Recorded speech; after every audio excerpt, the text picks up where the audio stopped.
Dia, dando continuidade ao nosso estudo de matemática financeira, hoje iremos tratar juros compostos. Na aula passada vimos o juros simples, que é um juro mais didático na vida real, no nosso cotidiano. Dificilmente você vai se deparar com alguma situação que envolva juros simples. As lojas, os bancos, até mesmo os amigos, se forem emprestar dinheiro para você, será no sistema de juros compostos. Esse é o que nós utilizamos no nosso cotidiano.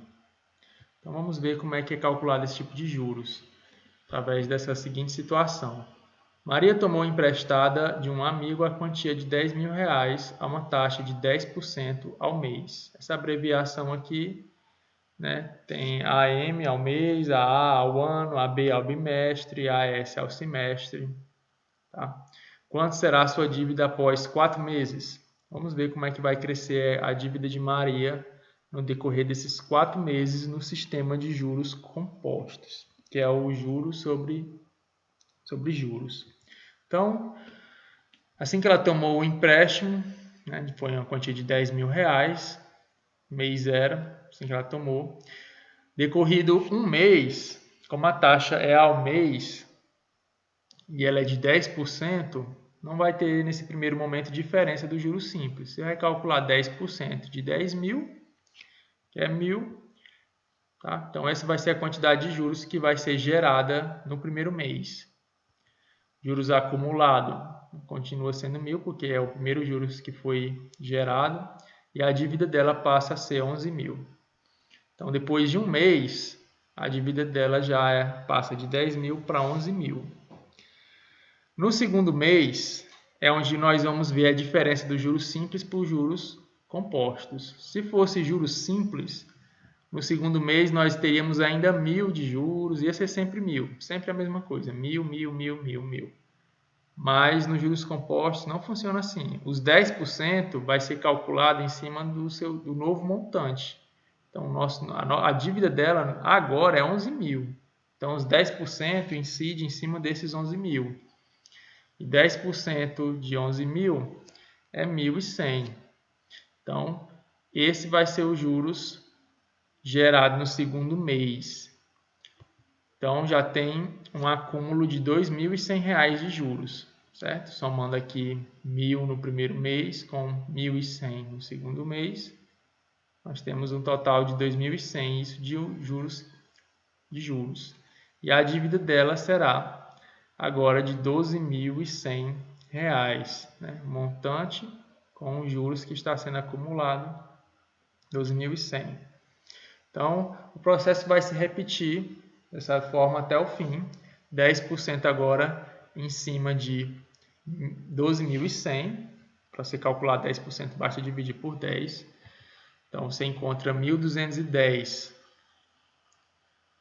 acumulado, nós teremos 3.310 de juros e a dívida total passa a ser 13.310. E por fim, após 4 meses, teremos 10% em cima da dívida atualizada, que é 13.310. Então, 10% seria 1.331.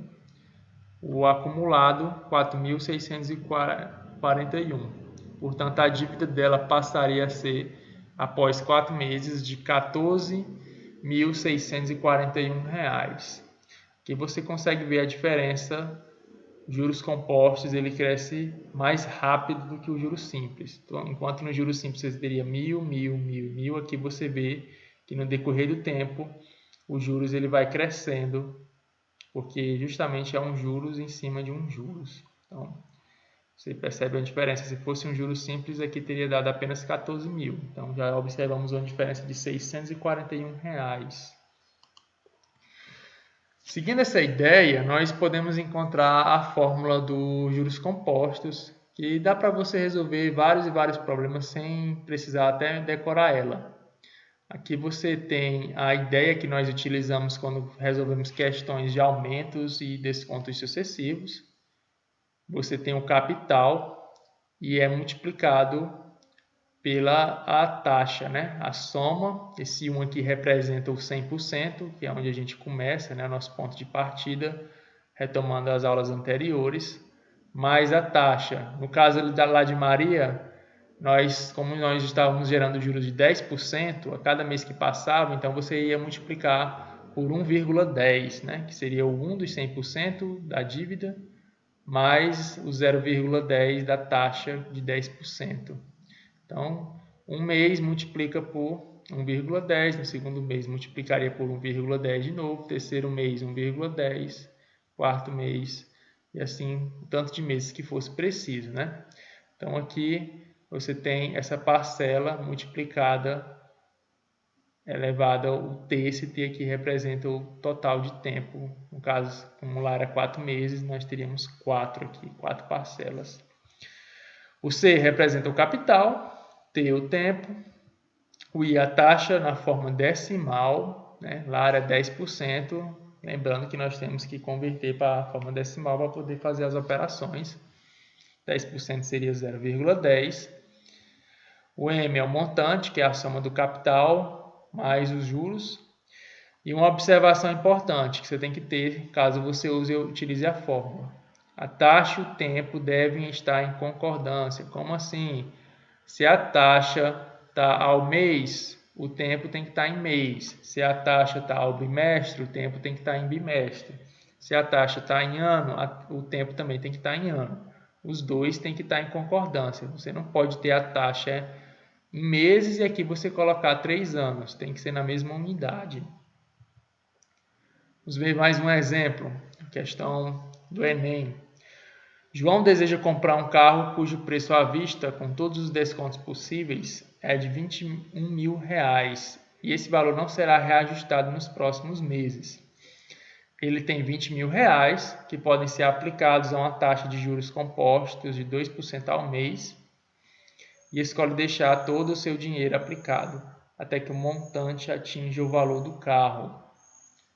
Para ter o carro, João deverá esperar, nós temos as opções, 2 meses e terá a quantia exata, 3 meses e terá a quantia exata, 3 meses e ainda sobrarão aproximadamente R$225, 4 meses e terá a quantia exata, 4 meses e ainda sobrarão aproximadamente R$430. Então, eu vou construir uma tabelinha aqui para nós fazermos passo a passo novamente. Você poderia utilizar a fórmula, claro, mas aqui eu vou fazer novamente sem uso da fórmula passo a passo. Começando aí com os 20 mil que ele tem para comprar o veículo, né? Ele vai fazer alguma aplicação bancária para gerar juros para ele a favor dele e atingir a quantia do valor do carro. Então, como a taxa é de 2% ao mês, após um mês vai ser acrescentada ao dinheiro dele 2% de 20 mil. 2% de 20 mil é 400, né? Então, ele terá no final de um mês R$20.400. Então, após um mês de aplicação, ele já ganha R$400.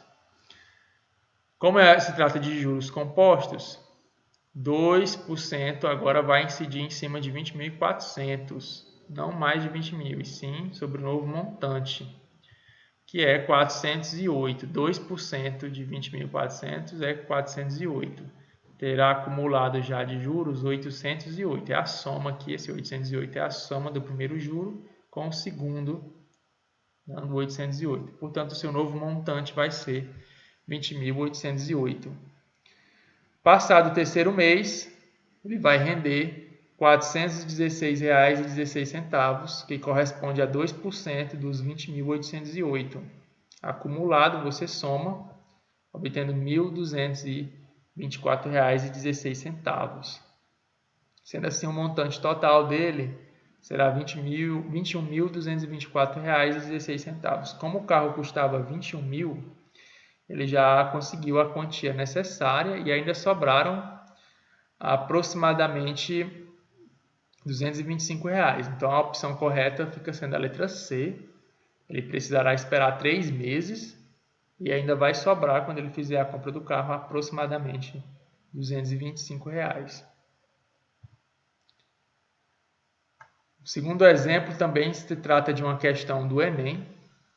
Considere que uma pessoa decida investir uma determinada quantia e que lhe sejam apresentadas possibilidades de investimento com rentabilidades líquidas garantidas pelo período de 1 ano, conforme descritas. Então, nós temos aqui 3 tipos de investimento. O investimento A oferece 3% ao mês, o investimento B 36% ao ano e o terceiro tipo de investimento ele oferece 18% ao semestre. Uma pessoa leiga que não tem muito conhecimento em matemática financeira, ela é levada a pensar que os 3 são equivalentes. Então, como se trata de um período de 1 ano, se você pegar 12 vezes 3, você encontra 33%, aqui já tem 36% ao ano, e 18, como é ao semestre, o ano tem 2 semestres, você poderia pensar que também seria 36% ao ano. Então, uma pessoa leiga seria induzida a pensar que as 3 são a mesma coisa, as 3 renderiam 36% ao ano. Só que não acontece isso em juros compostos, porque é juros em cima de juros, então a coisa não vai ficar bem assim. Continuando a questão, as rentabilidades para esses investimentos incidem sobre o valor do período anterior. O quadro fornece algumas aproximações para análise das rentabilidades. Então, nós temos aqui um quadro que oferece uma tabela, na verdade, porque na hora da prova, como você não pode estar portando a calculadora, você não vai estar com a calculadora, quando a questão necessita, eles colocam uma tabela justamente para você ter alguns valores que você só obteria com o uso da calculadora, certo? Então, essa tabela é para auxiliar na falta da calculadora. Temos as opções da questão para nós compararmos as rentabilidades, né? Por exemplo, o item A, ele diz que escolher qualquer um dos investimentos A, B ou C, pois as suas rentabilidades anuais são iguais a 36%, então, ou seja, ele está dizendo tanto faz, ele colocou logo na opção A, né? Que seria, quem não tem conhecimento na área seria induzido a pensar isso mesmo. Mas não é isso que vai acontecer. Escolher os investimentos A ou C, pois suas rentabilidades anuais são iguais a 39%. Para nós analisarmos os outros itens, nós temos que fazer algumas contas. Primeiro, o investimento A, né? Como se trata como ele é contabilizado ao mês, nós vamos multiplicar o seu rendimento 12 vezes, certo? Lembrando que o nosso ponto de partida seria o 100, né? 100% mais 3%, 100% mais 3% ficaria 103%. 103% em decimal, 1,03. Então, a cada um mês, você multiplica por 1,03, que corresponde a 103%.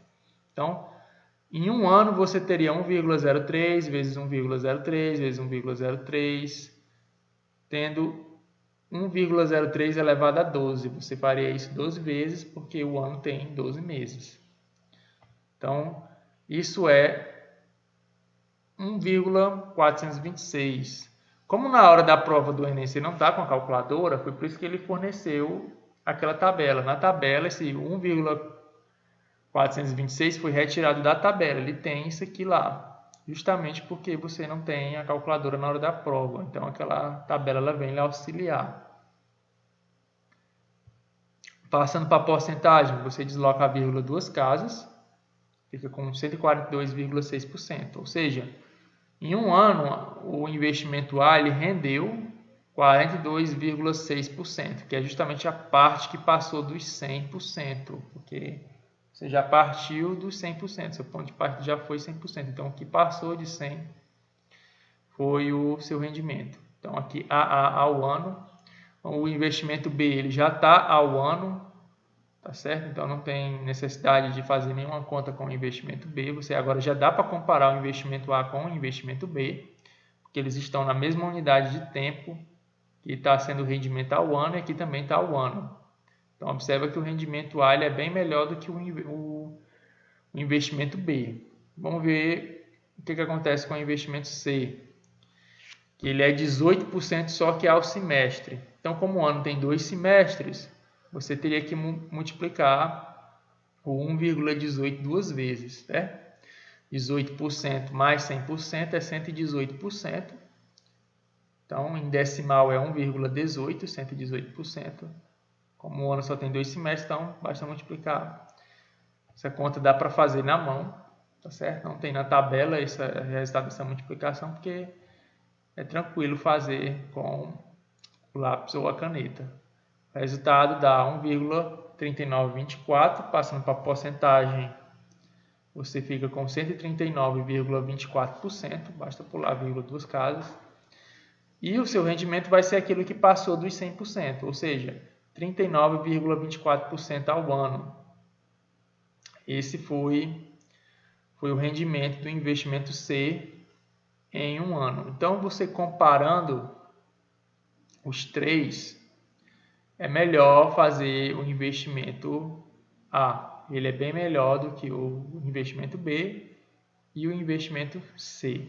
Em primeiro lugar, o A. Em segundo lugar, o C.